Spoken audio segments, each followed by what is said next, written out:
குருமணிகண்டன், தலைமை ஒருங்கிணைப்பாளர், தமிழக தேசம் கட்சி.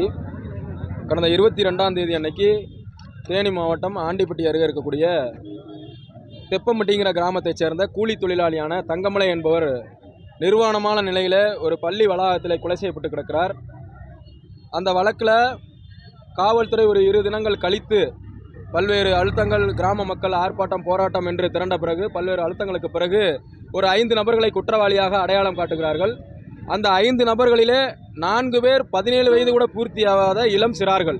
அந்த 4 பேரும் இன்னொருவர் ஒரு 27 வயது இளைஞரும் சேர்ந்துதான் இந்த கொலையை செய்தார்கள் என்று சொல்கிறார்கள். இதோடு சேர்த்து அவர் ஓரின சேர்க்கைக்கு இந்த இளம் சிறார்களை அழைத்தார், அதனால்தான் கொலை செய்யப்பட்டார் என்று ஒரு இழிவை சுமத்துகிறார்கள்.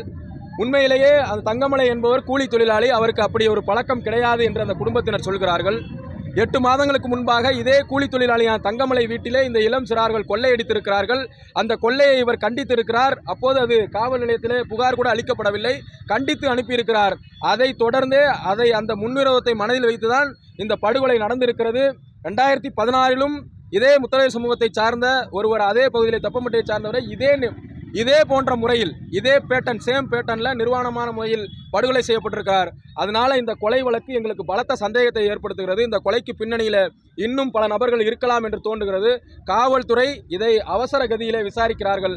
அதனால் இந்த வழக்கை நாங்கள் சிபிசிஐடி வசம் ஒப்படைக்க வேண்டும் என்று கோரிக்கை விடுத்திருக்கிறோம்.